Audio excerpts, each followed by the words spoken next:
This is Anthony Colaco from Durgadevi Institute of Management Studies, and we are going to discuss about international HRM.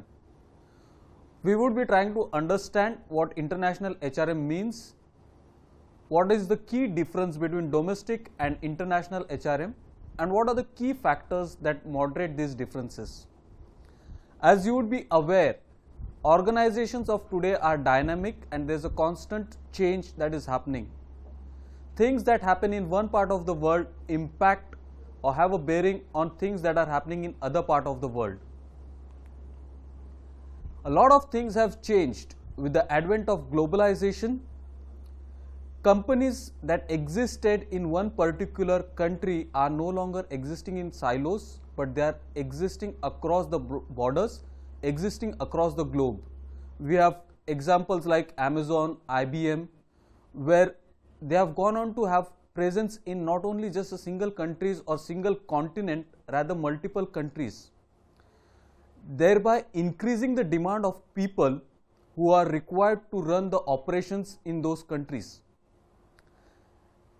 In addition, the technology has also impacted. Technology has made it possible to be present or have virtual presence in any part of the world. We have organizations, or the software industry is the best example of virtually working people who are working. We have one person who is from Australia working or collaborating with a person in India, working for a company that is based in US and servicing a client which is based in Europe. So that's the impact. These are the things that are demanding the way people or organizations function should take into consideration the need of the people, because at the end of the day it's the people who are doing these operations, and that is the reason why it makes global HRM a key thing to study and understand. When we are looking at global HRM, we are not just looking at one particular country. As I said before, since we have multiple countries, we have multiple cultures. That's where cross-cultural management comes into the play. Again, it's very significant to note that each and every culture of an organization has a bearing of its parent country. Let's say Tata's, for the example, trust is a key factor for Tata's. You go to Japan, the quality is key factor, and Toyota is again a name synonymous with quality.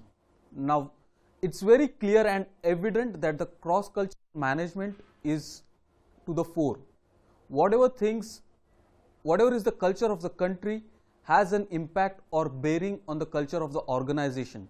The same organization, when it goes into a different country, it needs to look at it from a different perspective. Likewise, they cannot ignore the culture. So likewise, if you have a Tata going and setting up its shop in US, what are the things that it needs to be aware about? What if Japan wants to go and set up its shop, or a company in Japan wants to go and set up its shop in Europe? What are the things it should be aware about? Then we have the rules and regulations that exist in a particular company or a particular country. Japan has its own set of HR systems and processes. Likewise, the US will be having, likewise India would be having. So what are the things, what is the kind of industrial relations that exist in US? What are the industrial relations that exist in the European countries? What are the industrial relations that exist in the African countries? We need to have an understanding where they are similar, where they need to differ. What are the things that could be standardized? What are the things that need to be adapted? And this both things, that is the cross-cultural management aspect and the comparative HR and IR systems that exist in various countries, we need to look at them from a perspective of international human resource management in a multinational context. These three things overlap to form the basis or the foundation of international human resource management. Coming to speak of it, when we are defining international human resource management, there are three things which we need to take into consideration. International human resource management is completed by the human resource activities. That is, we have training, recruitment, selection. So all those would be forming the part of resource activities that are there. The second dimension that is there which we need to consider is the type of countries, the host country, the home country and the other country, and the types of employees. These three things are also known as the dimensions of international HRM, that is the human resource activities, the countries, the type of countries and the type of employees that are there. So, when we are discussing or when we are defining international human resource management, therefore, we define it as the various HR activities that happen in a cross-boundary setup impacting an multinational in the way it operates in an environment.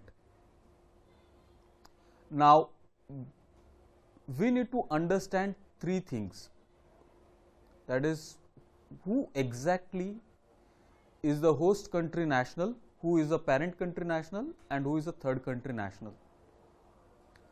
We will start with the parent country national, that is the PCNs as they are known as.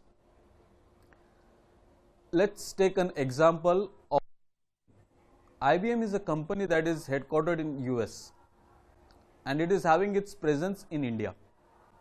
Now, a person of US national working in IBM, when he gets deputed or delegated to India, he becomes a parent country national, what we also know as expatriate.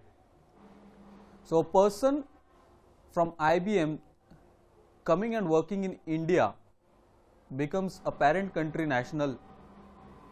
Then we have the host country national. So, those people in India working for IBM would be the host country nationals. And then we have the third country nationals, that is, let us say IBM also has its presence in Australia, IBM has its operations in India and obviously it is headquartered in US. So, when IBM recruits an Australian citizen to come and work in India, he becomes a third country national. Likewise is the concept of the countries that is there. The country of origin is known as the home country. So, since IBM is headquartered in US, US would be the home country of IBM. Since it is having its operations in India, India would become the host country. Likewise, if it is having its operations in Australia or say Singapore, then they would become the other countries that are there. So, as we said, now we will just go into in depth or try and get a better understanding of what are the various HR activities that happen. It all starts with human resource planning, which is done in conjunction with the strategy of the organization. What is the number of people that we are going to require? What kind of people? Obviously, these issues will also get addressed in staffing. Whether it's a greenfield project, whether it is a expansion project. So, what are the kind of people that we are going to need? The second and the other important thing that is there is the training and development aspect. People need to be sensitized to the culture of the organization, to the culture of the country where they will be going, how to interact with the people over there, how to deal with them, what are the laws and regulations, all these things would be taken care of or would be addressed in training and development. We then go on to compensation and benefits. The key factor, compensation acts as an inducing element to getting people to go abroad. What is that additional thing which I will get if I go on an international assignments? It is one of the key things which cannot be ignored. And then obviously we have the industrial relations. What are the industrial relations that exist in Japan as a country? What are the industrial relations that exist in US, in India? Just to cite an example, it's very easy or relatively easy to hire and fire people in the US. Vis-a-vis, it's quite difficult and tough to hire and fire people in India. Likewise, all these activities will be going and dependent upon what the stages of internationalization are. Companies usually, when they are getting into an international HRM role, they start with basically exporting, where the presence or requirement of international human resource is hardly any. Slowly and steadily, as the exports build up, the company decides to set up its sales office or a sales subsidiary, where a few professionals representing the organization start working in the host country.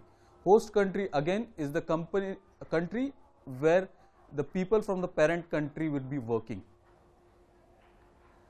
As and when the slowly and steadily the sales start to build up, the company might go in for having a full-fledged operations in that particular country, thereby increasing the demand for quality HR professionals.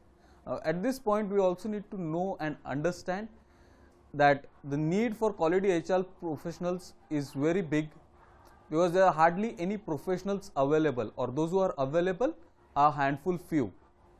In addition, you not only need experience and exposure to multiple cultures and countries, but also try and understand and understand the culture of the country where you would be working in. So adaptability also comes into play. Likewise, if you don't want to set up your full-fledged operations, licensing or subcontracting are the other ways in which you could look at internationalizing your business expansion plans. And that brings us to what is an expatriate. Because when we are setting up a full-fledged operations in a country, we will obviously need people who would go there and help us set up the operations, maintain the culture of the, or help us transfer the culture of the organization into that subsidiary where we are setting it up, retain the control over the subsidiary, and that is what an expatriate is required to do. Now, an expatriate, who is he, or what do we mean by the term expatriate? They are also referred to as international assignees. Who is an expatriate? An expatriate is an employee who is working and temporarily residing in a foreign country.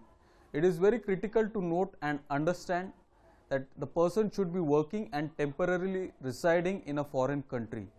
The duration could vary from 3 months to a year, or up to 5 years as well, depending upon the tenure of the assignments that are there. Now, along with the expatriate, it's very important to note that the expatriate has to be the parent country national.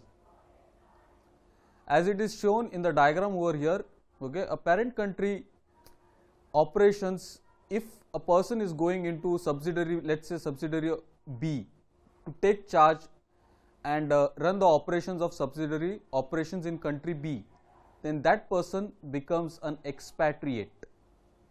At the same time, if a person who is working with the company in country B goes and takes charge of subsidiary operations in country A, then he becomes a third country national. And there is a constant interaction between the parent country and the subsidiary countries. There is a movement in terms of the parent country national moving to the subsidiary companies moving to the parent country on various assignments, depending upon the need and requirement that are there. Now, what are the things that differentiate between international HRM and domestic HRM? The basic activities remain the same. That is, when we are talking of international HRM or HRM in an international context, we still talk about recruitment, training, selection, development. Yes, but then the number of things which need to be done are more. Let's take an example for recruitment. When we are talking about recruitment in a domestic setup, we are well versed. The laws that are there are within or with reference to one particular country. When we look at in an international context, as the number of countries increases, the number of compliances, the requirements that have to be fulfilled for recruitment also increase. Same would be the case for training and development. Same would be the case for compensation and benefits, especially because you could easily relate. We would be having a lot of international taxation treaties that are there. What are the taxation terms and conditions over there? What is the currency valuations that are there? So, which unlike in a domestic operation we would never be considering, because domestic organization country we would be looking at just from a one single perspective. So the number of HR activities that is there increases. We could take an example of training and development as well. Training in an domestic setup would be focusing on providing developmental inputs or training related to a specific key area. Whereas in an international context, you are not just focusing on performance, but you are also focusing on sensitizing the person with terms of exposing him to the cultures and cultures of the international companies where the person would be working. Then there is a need for a broader perspective. When we are talking about a broader perspective, is if I am going and working in an international context, it's not just me. Is the people whom I am going to be working over there, and there are high chances that I am not the only person. I could be working with people from multiple nationalities, multiple cultural backgrounds, multiple ethnic backgrounds. So I need to be aware and respect their I need to be aware about their perspectives which they are bringing to the work, and need to value and respect them as well. Then the level of involvement in the employees' personal lives also increases. In a domestic setup, if you are looking at, we could be looking at the person joins, his relocation expenses are hardly any, or it's a matter of just few things. But when you are looking at person who is relocating abroad, the employment norms, the visa norms, all these things have to be fulfilled. In addition to that, if he is moving along with his family, then that needs to be also addressed. Then the schools for the children of the person who is moving abroad, the health and other facilities, health and medication facilities also have to be taken care of. So the involvement, HR's involvement in the employees' personal lives also increases. Then we have changes in the workforce, changes in the emphasis of workforce mix of expatriates and local varies. Let's say a regional headquarters is set up over there. Now when we have a regional headquarters, we would be having parent country nationals working in the regional headquarters, we will be having host country nationals working in the regional headquarters, and we will be also having third country nationals working in a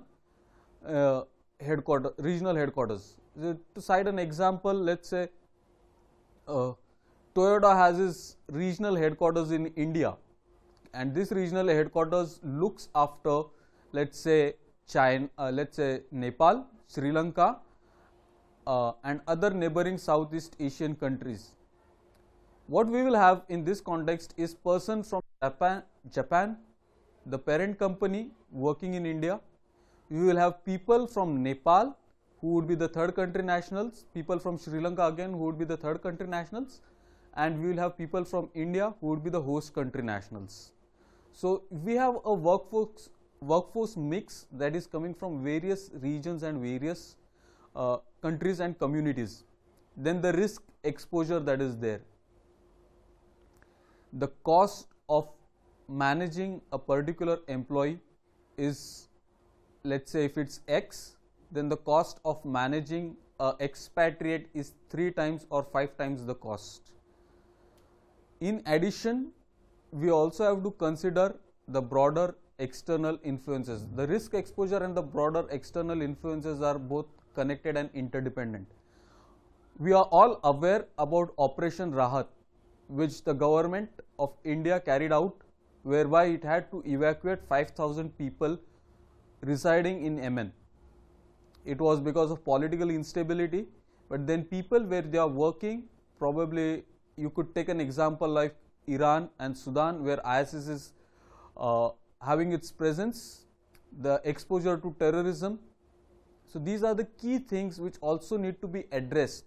In addition to that broader external influences, we will be having a country with its own specific requirements. We have certain countries who would be citing an example, we would have countries where if you want to recruit somebody, you have to inform the local government, and it is mandatory that you recruit people from the local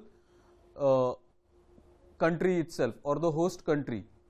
In addition, there is another example how broader influences come into play. Likewise, if an international company wants to set up its shop in India, okay, the government of India has made it mandatory for them to source 30% of their raw materials from India. So these are some of the broader external influences that impact the way international HRM would be operating. Now, in addition to that, we have certain variables that are there. That is, what are the differences between domestic and international HRM which impact.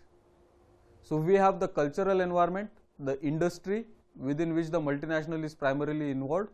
We have the complexity involved in operating different countries, attitudes of senior management, and last but not the least, the extent of reliance of the multinationals on its home country or domestic market. Again, when we are talking about cultural environment, what are the beliefs, what are the values, what are the assumptions of the people in a particular country? And as I said at the start, that the company, which the culture of the country impacts the culture of the organization as well. It has a significant bearing. So that is the cultural environment we are talking about. Then we have the industry within which the multinational is primarily involved. Now, what is the industry? Whether the industry is in growth stage, whether it is in maturity stage, whether it is in the declining stage, what is the competitiveness, what are the threats and opportunities that exist. So all these things will impact the kind of the kind of people whom we are going to recruit, and HR accordingly has to devise strategies to address these issues. Then we have complexities involved in different operating countries and employing different nationals. Okay, let me just cite an example of the acquisition process of Airtel, where it acquired Zen Telecom. Now, Zen Telecom is a company that is headquartered in Kuwait. Airtel obviously is headquartered in India.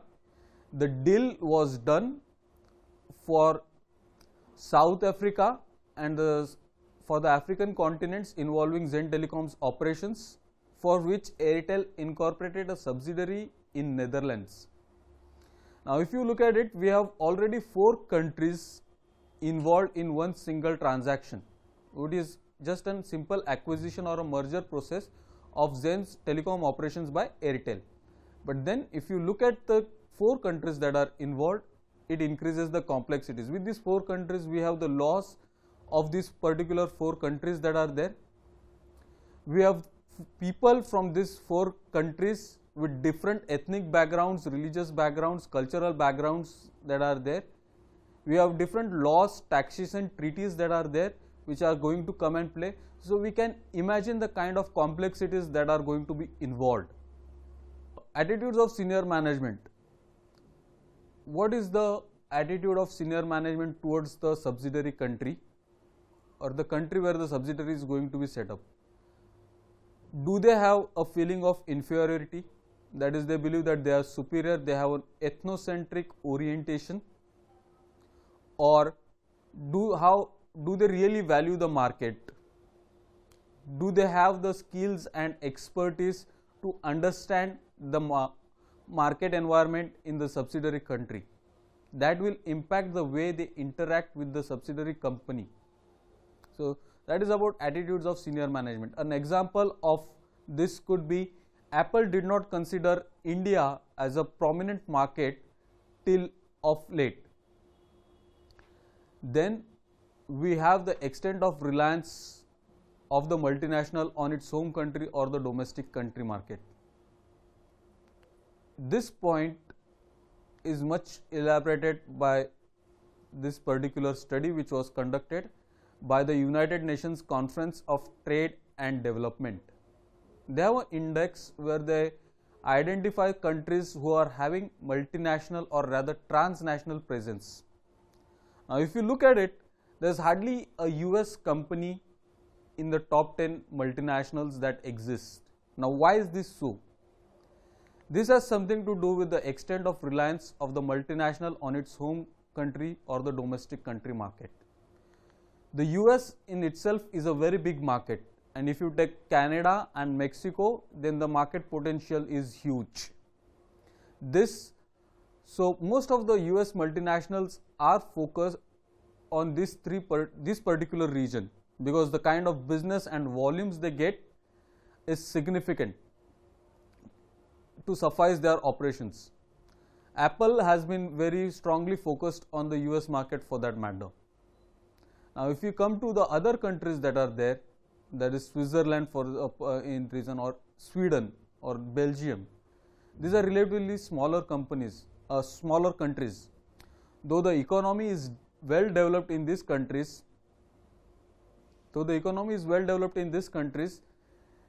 the extent of market availability is less.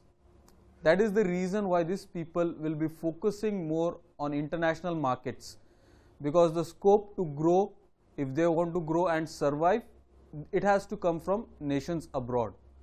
So that explains the extent of reliability of the multinationals on its domestic or home country market. Going forward, we have factors that influence working in a global environment. We have forces for change, we have requirements of the multinational enterprises, and how is the manager or how is the management of that particular organization going to respond to those changes on which its survival and growth depends. First, let's consider the forces for change. We have global competition today. We have companies competing not just in the markets in India, but we are competing internationally as well. We have a company like Hero competing with Honda, which was its joint venture partner for 25 years. We have Flipkart competing with Amazon. So the competition, we have automobile manufacturers that are there competing with the multinational brands. So competition is global. It's no longer limited or restricted to a particular country. We have growth in mergers and acquisitions and alliances that are there. Recent examples would be, going back few years, Tata's acquisitions of Chorus, the recent acquisition of Jaguar Land Rover. We have companies, international companies acquiring Indian companies, that is again Jabong, Amazon.com acquiring Junglee.com, organizational restructuring that is happening, advances in technology and telecommunications. In terms of global competition, companies that are there today are no longer competing in a domestic market. They are competing for a global scale. We could look at examples of Flipkart competing with Amazon. We could look at examples of Zomato going on to acquire 6 or 7 different companies across the world within a span of 6 months. That is also related to growth in terms of mergers and acquisitions. We have Tata acquiring Chorus. We have Tata Motors acquiring Jaguar Land Rover. And these things, what they are telling us, when we are competing in an international market, we need people with international exposure standing in order to drive the growth. We need people who have expertise and skills to manage and run these operations. It's no longer going to working in or having a focus in one particular country. Likewise goes for organizational restructuring. The most recent example of organization restructuring is Google, where they introduce they restructured their whole operations under a holding company by the name of Alphabet. That is in order to address the issues and demands of various HR related not only just HR related aspects, technology related aspects, but also innovation related aspects. These are the forces which are changing, which are forcing the organizations to change. Microsoft, in addition, after absorbing Nokia, has gone on to release close to around 18,000 people from their jobs. We also have advances in technology and telecommunication. Today we are speaking about technology that is virtual, people from one part of the world working with people from other part of the world.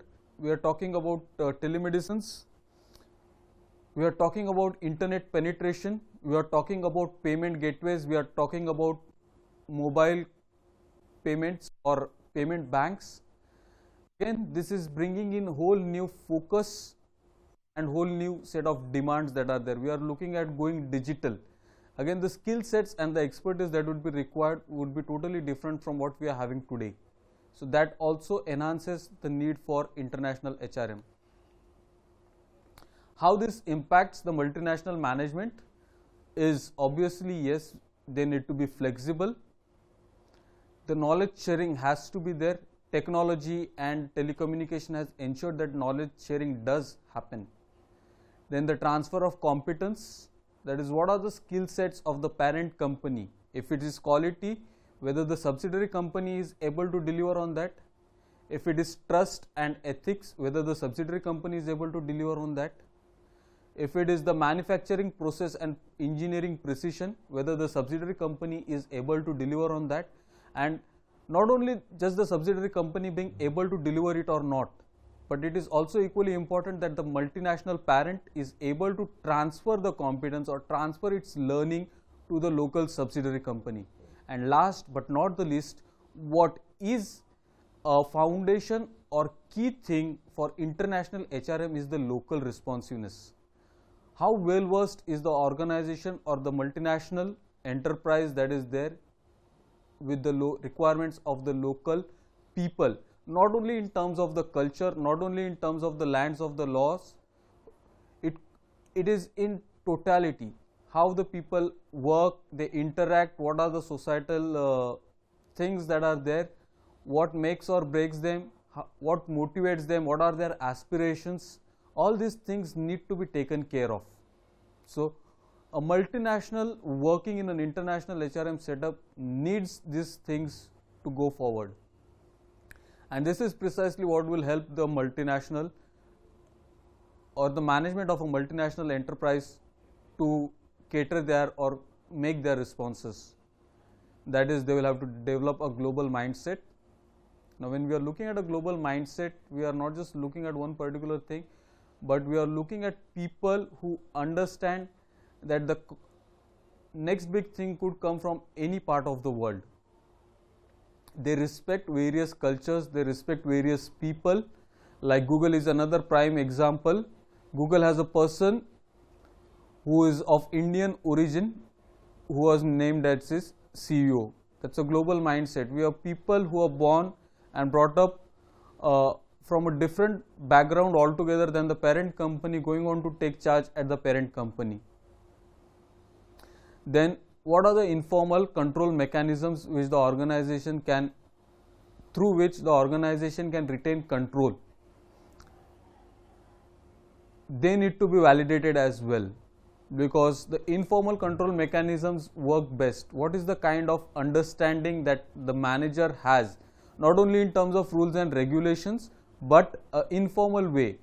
Can he touch base them without going into the nitty-gritties of laws or other aspects that are there? Then fostering horizontal communication, understanding the people, reaching out to them, speaking their language.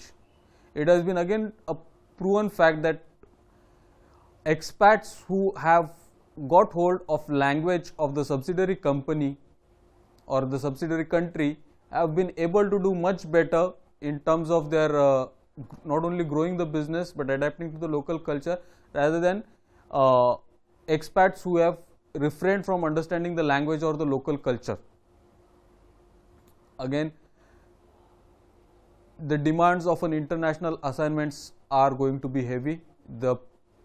One may have to stay away from his family. It's very important to understand. It could understand the risks, understand the political scenario, understand the cultural scenario.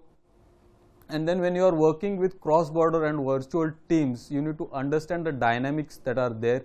Like if you are looking at a person who is coming from US, they respect punctuality. In India, punctuality is not so much valued. Okay, so if these two are working together, they need to understand each other. So these are some of the things or challenges. Again, in terms of the virtual teams, which they face a major challenge in terms of the time zones that are there. A person in US vis-a-vis a person in Australia, working in collaboration with the person in India, they have all different time zones. So it's again very demanding on your personal life as well. So how do you respond to these things is what the managerial or the management of a multinational corporation needs to take into consideration. We have understood we have defined international HRM, we have understood the term expatriate, we have understood what a host country national is, what a parent country national is, what a third country national is, what a host country is, what a parent country is, and what a third country is. If a multinational enterprise has to be successful in these areas, then it has to understand that there is a need for a broader perspective. That is in terms of understanding the culture, the lives of the people, the way they behave, what motivates them, what are their aspirations. You have to understand the workforce dynamics that is changing, people of multiple religions, multiple ethnicity, multiple cultures working together. You have to understand what are the risks, that is the political, legal, social environment that is there. We already discussed about Operation Rahat, which was a political thing. We talked about terrorist exposure to terrorist activities, which is there. There is also a risk of the expatriate failure, where probably the expat may feel homesick and returning back to his home country even before the assignment is completed, and then the cost just gets exploded. These are the things which are essential for an organization working, a multinational corporation working in a globalized world. It needs to address and cater to, and that is what international HRM tries to do. Thank you very much.